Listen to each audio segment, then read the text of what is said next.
और मनुष्य के बीच पारस्परिक संबंधों का एक नवीन विचार प्रस्तुत करता है या प्रदान करता है, जिसमें पृथ्वी को नियंत्रित करने वाले भौतिक नियमों तथा इस पर रहने वाले मनुष्य के पारस्परिक संबंधों का अधिक संश्लिष्ट यानी उनका संपूर्ण निष्कर्ष समाविष्ट है, उसमें शामिल है।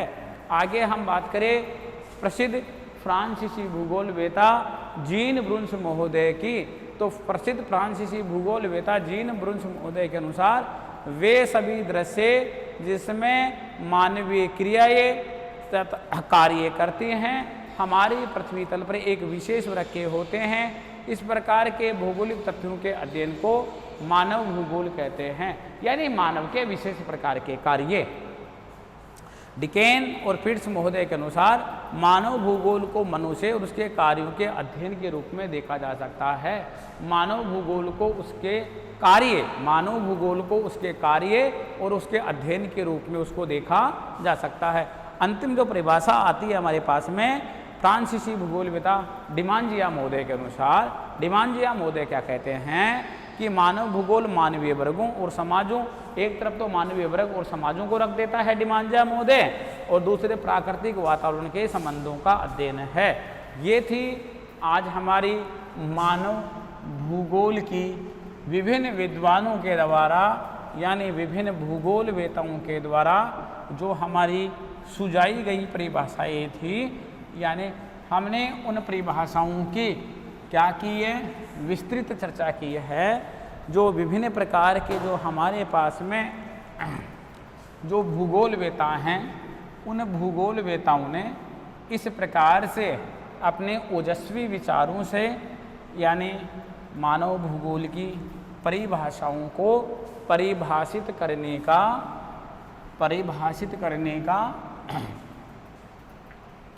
कार्य किया है। हम आगे हमारा जो टॉपिक है वो है मानव भूगोल का क्या, मानव भूगोल का उद्देश्य क्या, मानव भूगोल का एम ऑफ ह्यूमन ज्योग्राफी, मानव भूगोल का क्या उद्देश्य है। यानी मानव भूगोल का हम बात करें, मानव भूगोल का उद्देश्य हम बात कर रहे हैं। मानव भूगोल का उद्देश्य कौन सी भूगोल का उद्देश्य हम बात कर रहे हैं, मानव भूगोल के उद्देश्य के बारे में। जो हमारे पास में उद्देश्य आता है कि क्या उद्देश्य है, हम मानव भूगोल को क्यों पढ़ रहे हैं, क्या हमारा एम है, क्या हमारा लक्ष्य है, किस लक्ष्य की प्राप्ति के लिए हम मानव भूगोल की विस्तृत चर्चा कर रहे हैं। हम विस्तार से मानव भूगोल का हम क्या कर रहे हैं, हम मानव भूगोल का अध्ययन कर रहे हैं। तो आज हम बात कर रहे हैं मानव भूगोल के प्रमुख उद्देश्यों के बारे में। तो देखिए, मानवीय संसार के रूप में पृथ्वी का संगठित ज्ञान,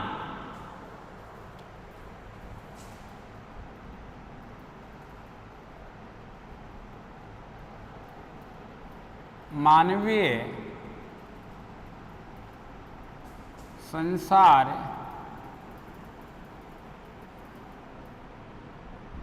के रूप में पृथ्वी का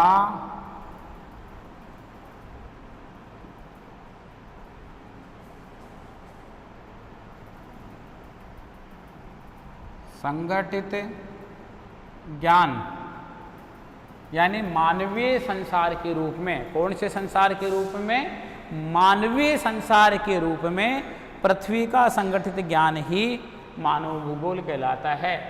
संगठित ज्ञान ही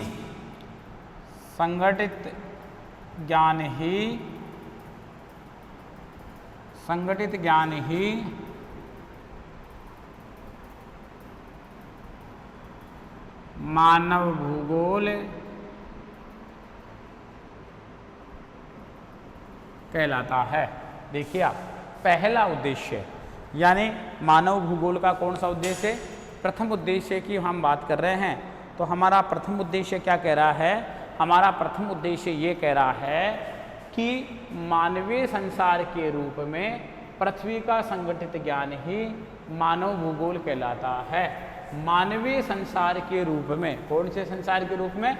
मानवीय संसार। कौन सा संसार? वह संसार, वह वर्ड जिसमें मानव से जुड़ी हुई विभिन्न प्रकार की गतिविधियां संपादित होती हैं। उस संसार को जो हमने नाम दिया वह कौन सा संसार कहलाया? मानवीय संसार कहलाया। अर्थात मानवीय संसार के रूप में पृथ्वी का संगठित ज्ञान ही, यानी पृथ्वी का संगठित ज्ञान, असंगठित ज्ञान नहीं, पृथ्वी का संगठित ज्ञान।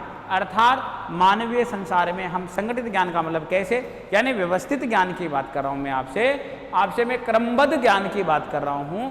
कौन सा ज्ञान क्रमबद्ध ज्ञान है उसके बारे में आप देखिए कि वह ज्ञान हमारे पास में क्रमबद्ध ज्ञान है, जिस ज्ञान के बारे में मैं आपसे चर्चा कर रहा हूं कि मानव और मानव से जुड़े हुए विभिन्न प्रकार के पक्ष, मानव उन सब का क्या करता है? अध्ययन करता है, संगठित ज्ञान के रूप में करता है। मानव कृषि का सबसे पहले अध्ययन किया, मानव कृषि की तकनीक लेकर के आया, मानव कृषि के विभिन्न प्रकार के पैटर्न लेके आया, मानव ने सीजनेबल आधार पर विभिन्न क्रॉप पैटर्न को अपनाया, विभिन्न फसल प्रारूप को अपनाया। इसी प्रकार से मानव ने इस चीज़ को नोट किया कि कौन से मवेशी पेट एनिमल हैं और कौन से मवेशी हिंसक एनिमल हैं। तो मानव ने यानी संगठित ज्ञान का अध्ययन किया, और इस पृथ्वी में जो संगठित ज्ञान है अर्थात मानव की विभिन्न प्रकार की आवश्यकताओं से जुड़ा हुआ जो ज्ञान है वही ज्ञान संगठित ज्ञान है।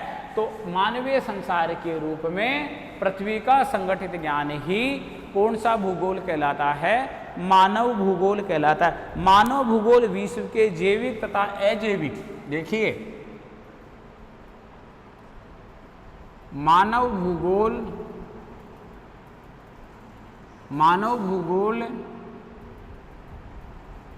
विश्व के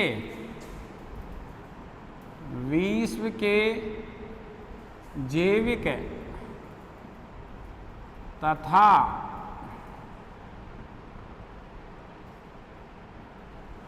विश्व भूगोल मानव भूगोल विश्व के जैविक, यानी मानव भूगोल विश्व के जैविक तथा अजैविक तथ्यों के, मानव भूगोल विश्व के जैविक तथा अजैविक तथ्यों का मानव के वितरण, अजैविक तथ्यों का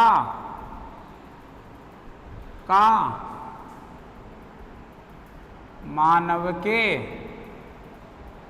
तथ्यों का, यानी मानव भूगोल विश्व के जैविक तथा अजैविक तथ्यों का मानव के वितरण के संबंध में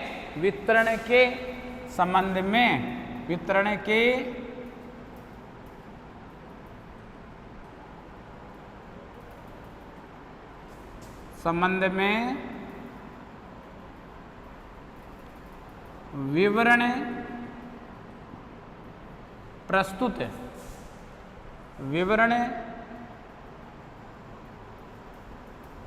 प्रस्तुत करता है। अगला उद्देश्य आता है कि मानव भूगोल विश्व के जैविक तथा अजैविक तथ्यों का मानव के वितरण के संबंध में, यानी बायोटिक और नॉन बायोटिक, यानी एक जैविक तत्व है दूसरे अजैविक तत्व हैं, यानी जिनमें वंशवृद्धि की क्षमता होती है, जो गति करते हैं वो जैविक हैं, जो गति नहीं करते हैं, जिनमें प्रजनन की क्षमता नहीं होती है वो अजैविक तत्व में जो एक जगह स्टेबल रहते हैं, जिनको जैविक तत्व ही गति प्रदान करता है वो अजैविक तत्व में नॉन बायोटिक तत्वों में शामिल हैं। मानव भूगोल विश्व के जैविक व अजैविक, आपको यहाँ फोकस करना है। किस जगह फोकस करना है? आपको इस जगह फोकस करना है। किसको फोकस करना है? एक तो जैविक को फोकस करना है और दूसरा किसको फोकस करना है? अजैविक को फोकस करना है। मानव भूगोल विश्व के जैविक तथा अजैविक तथ्यों का मानव के वितरण के संबंध में विवरण प्रस्तुत करता है। किसके संबंध में विवरण प्रस्तुत करता है? मानव भूगोल विश्व के जैविक तथा अजैविक तथ्यों का मानव के वितरण के संबंध में विवरण प्रस्तुत करता है। यानी मानव का जो वितरण है, यानी जो मानव के जो जैविक और अजैविक तत्वों का जो डिस्ट्रीब्यूशन है, उस डिस्ट्रीब्यूशन के संबंध में जानकारी, विवरण का मतलब जो हमारे को जानकारी उपलब्ध करवाता है, उसी ही जानकारी, जो जानकारी उपलब्ध होती है, यह जानकारी देने का कार्य कौन सा भूगोल करता है? यह मानव भूगोल के द्वारा किया जाता है। प्राकृतिक एवं सांस्कृतिक वातावरण की शक्तियों, प्राकृतिक अगला उद्देश्य, प्राकृतिक एवं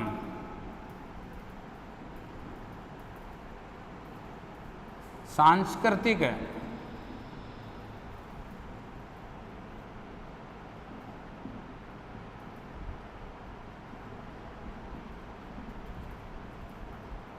वातावरण की, यानी प्राकृतिक एवं सांस्कृतिक वातावरण की शक्तियों, प्रक्रियाओं तथा तथ्यों के, शक्तियों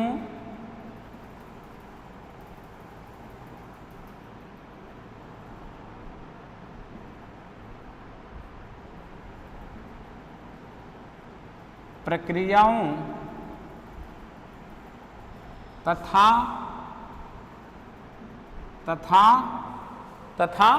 तथ्यों के, यानी प्राकृतिक एवं सांस्कृतिक वातावरण की शक्तियों, प्रक्रियाओं तथा तथ्यों के प्रभावों व उनमें तथ्यों के प्रभावों तथा तथ्यों के प्रभावों, यानी शक्तियों, प्रक्रियाओं, तथ्यों के प्रभावों तथा उनमें मानव द्वारा किए गए परिवर्तन, तथा उनमें परिवर्तन कौन कर रहा है? मानव द्वारा किए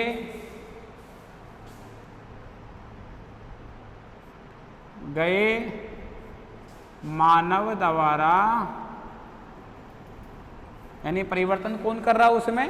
परिवर्तन उसमें मानव कर रहा है। मानव द्वारा किए गए परिवर्तनों का अध्ययन, परिवर्तनों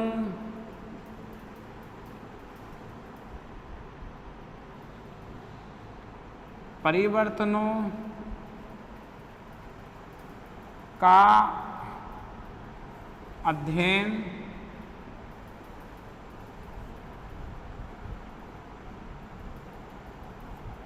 मानव भूगोल का प्रमुख उद्देश्य है। देखिए आप, प्राकृतिक एवं सांस्कृतिक वातावरण, पर्वत है, पठार है, नदियां हैं, झील है, तालाब है, प्राकृतिक वातावरण। सांस्कृतिक वातावरण, मानव ने अपने श्रम की सहायता से जिन लैंडस्केप का निर्माण किया है, जिनमें भव्य भवन हो सकते हैं, कोई हॉस्पिटल हो सकता है, कोई शैक्षणिक संस्था हो सकती है, सड़कों का निर्माण हो सकता है, पुलों का निर्माण हो सकता है, यानी मानव ने अपने मानवीय श्रम की सहायता से जो विभिन्न प्रकार के जो सांस्कृतिक, विभिन्न प्रकार के जो भूदृश्य बनाए हैं, उन भूदृश्यों यानी प्राकृतिक और सांस्कृतिक वातावरण की शक्तियों, फोर्सेज की मैं बात कर रहा हूँ, उनका प्रोसेस की, यानी उनकी शक्तियों, वातावरण की शक्तियों, वातावरण की प्रक्रियाओं तथा तथ्यों के प्रभावों का, यानी प्राकृतिक और सांस्कृतिक वातावरण पर, प्राकृतिक और सांस्कृतिक वातावरण पर कौन सी शक्तियाँ,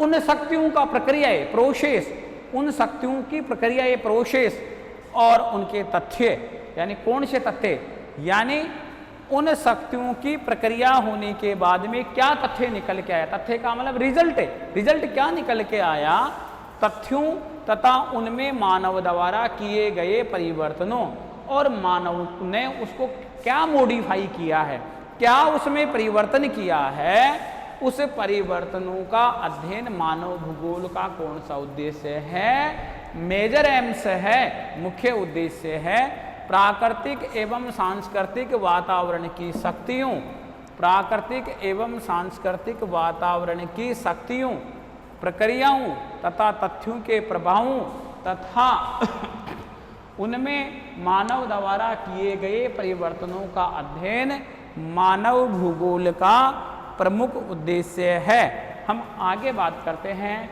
एक भूगोलवेता जो फ्रांसीसी भूगोलवेता हैं उन्होंने भी उद्देश्य के बारे में तथ्य रखे हैं। तो हम बात करते हैं किनकी, हम बात करते हैं जीन ब्रुन्स महोदय के अनुसार, किसके अनुसार, जीन ब्रुन्स महोदय के अनुसार मानव भूगोल का उद्देश्य, मानव भूगोल का उद्देश्य मानव क्रियाकलापों, मानव भूगोल का उद्देश्य, मानव भूगोल का उद्देश्य, मानव भूगोल का उद्देश्य, मानव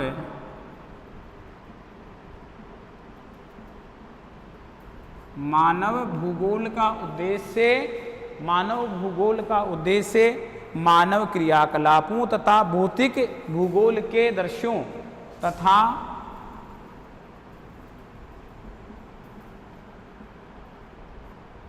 भौतिक भूगोल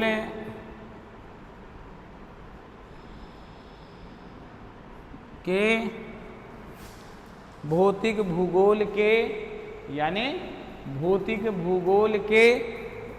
भूगोल के दृश्यों के मध्य, दृश्यों के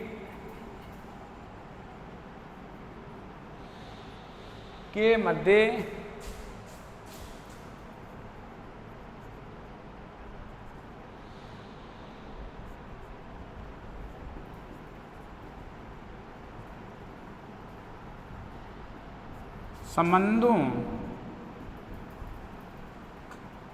संबंधों का अध्ययन है,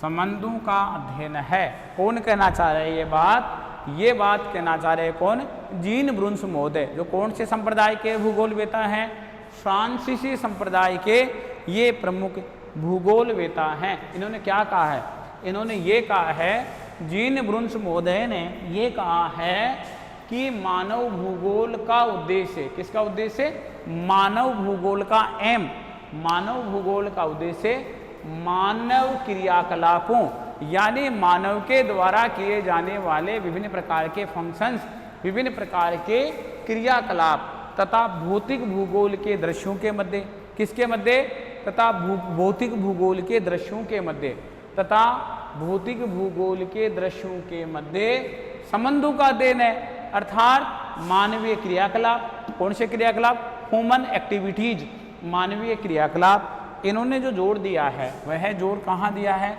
मानवीय क्रियाकलाप तथा भौतिक भूगोल के दृश्यों के मध्य, किसके मध्य, भौतिक भूगोल के दृश्यों के मध्य संबंधों का, यानी एक तो मानव के क्रियाकलाप भौतिक भूगोल के दृश्यों से, जलवायु से, मृदा से, वर्षा से, तापमान से, हवाओं से, एयर प्रेशर से, जितने भी सारे भौतिक भूगोल के क्या हैं, दृश्य हैं, उनसे किस प्रकार से प्रभावित होते हैं, किनसे, भौतिक भूगोल के तथ्यों से किस प्रकार से प्रभावित होते हैं। हम उन तथ्यों की बात कर रहे हैं।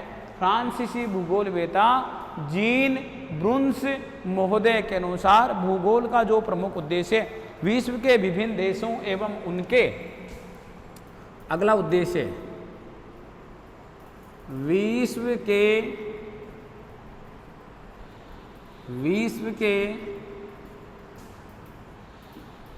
विश्व के विभिन्न देशों एवं विश्व के विभिन्न देशों एवं उनके पारस्परिक संबंधों द्वारा उनके पारस्परिक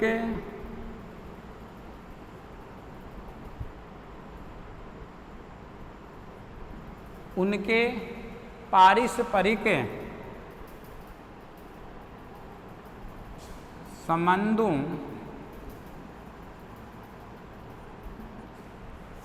विश्व के विभिन्न देशों एवं उनके पारस्परिक संबंधों द्वारा हम मानव भूगोल का उद्देश्य हम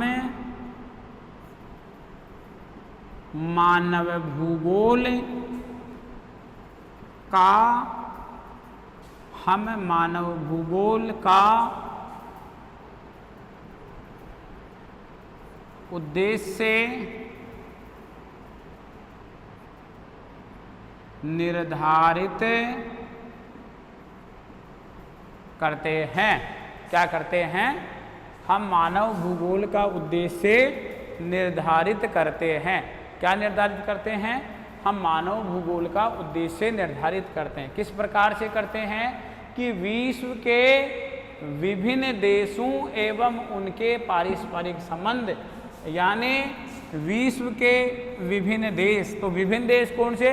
विभिन्न महाद्वीपों के विभिन्न देश, विभिन्न महाद्वीपों के विभिन्न देश, यानी विश्व के विभिन्न महाद्वीपों के विभिन्न देशों एवं उनके कौन से संबंध? उनके आपस के संबंध, उनके पारस्परिक संबंध, उनके आपस के कोर रिलेशन, पारस्परिक संबंधों द्वारा मानव भूगोल का उद्देश्य, किसका उद्देश्य? मानव भूगोल का उद्देश्य क्या करते हैं? वो मानव भूगोल का उद्देश्य निर्धारित करते हैं। अर्थात इस दृष्टि से मैं इसी को आगे बढ़ा रहा हूँ, इसी कॉन्सेप्ट को मैं आगे गति दे रहा हूँ, ये पूरा नहीं हुआ है। अर्थात यानी यही जो लाइन है मैं इसको आगे पूरी कर रहा हूँ कि अर्थात इस दृष्टि से मानव भूगोल, अर्थात इस दृष्टि से, अर्थात इस दृष्टि से, अर्थात इस दृष्टि से मानव भूगोल, कौन सा भूगोल? अर्थात इस दृष्टि से मानव भूगोल का प्रमुख उद्देश्य संपूर्ण पृथ्वी का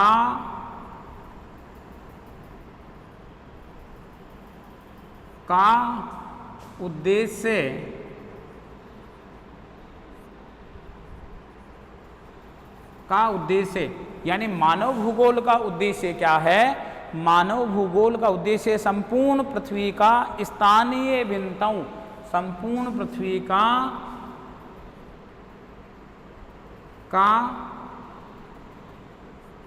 स्थानीय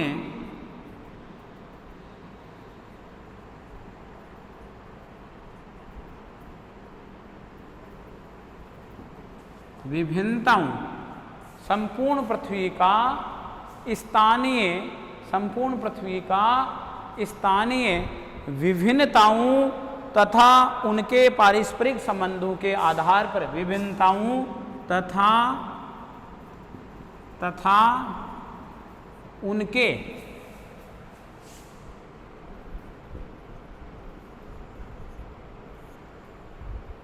पारस्परिक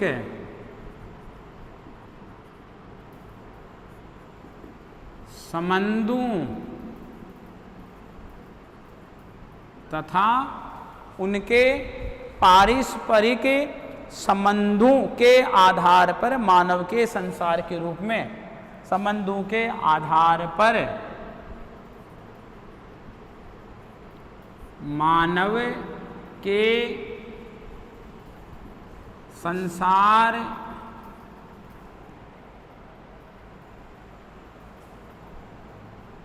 के रूप में प्रस्तुत करता है। देखिए आप के आधार पर प्रस्तुत करता है।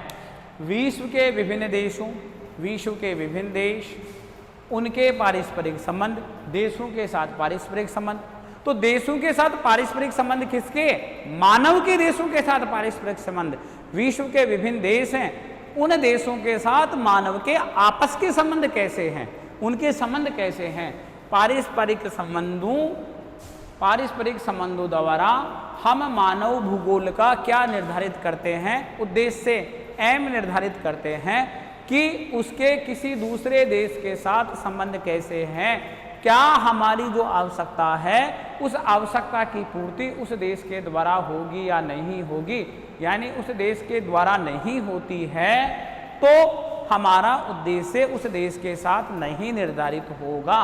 अर्थात इस दृष्टि से मानव भूगोल, मानव का उद्देश्य संपूर्ण पृथ्वी स्थानीय विभिन्नताओं तथा उनके पारस्परिक संबंधों के आधार पर मानव के संसार के रूप में प्रदान या प्रस्तुत करता है। संपूर्ण पृथ्वी स्थानीय विभिन्नताओं, यानी कौन सी विभिन्नताएं? स्थानीय विभिन्नताओं तथा उनके पारस्परिक संबंधों के आधार पर मानव के संसार के रूप में क्या करता है? प्रस्तुत करता है। यानी मानव के संसार के रूप में वह विभिन्न प्रकार के जो अध्ययन होते हैं उन अध्ययनों को प्रस्तुत करने का जो कार्य वह मानव भूगोल के उद्देश्य के अंतर्गत ही कार्य को पूरा किया जाता है। मानव भूगोल विभिन्न समूह द्वारा, मानव भूगोल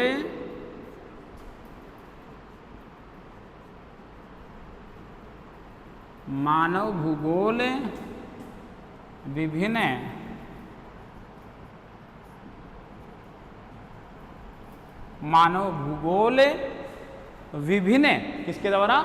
मानव भूगोल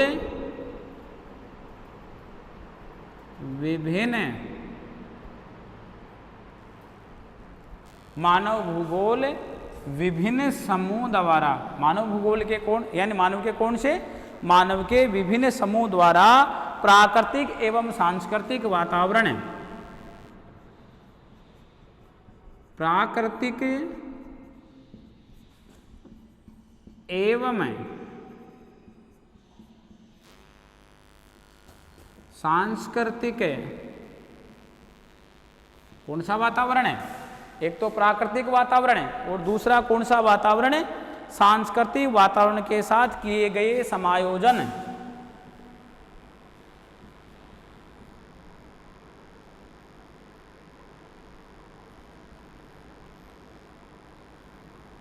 वातावरण के साथ किए गए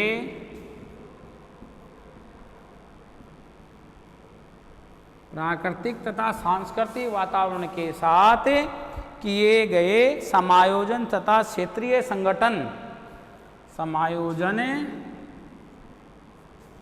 तथा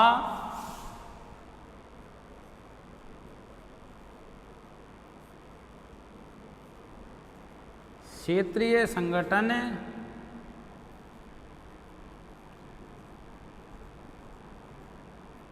के अध्ययन को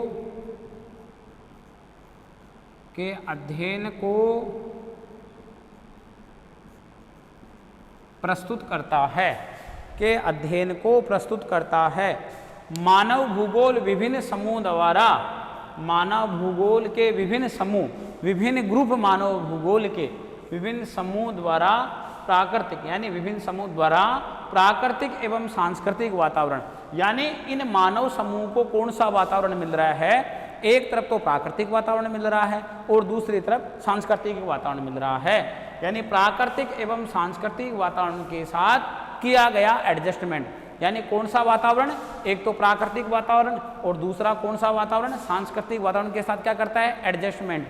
किए गए समायोजन तथा क्षेत्रीय संगठन के अध्ययन तथा रीजनल जो ऑर्गेनाइजेशन जो स्टडी है, जो क्षेत्रीय जो संगठन का अध्ययन है, उस क्षेत्रीय संगठन के अध्ययन को प्रस्तुत करता है। All student thanks. हम नेक्स्ट इसी टॉपिक को आगे कल की क्लास में हम आगे बढ़ाएंगे।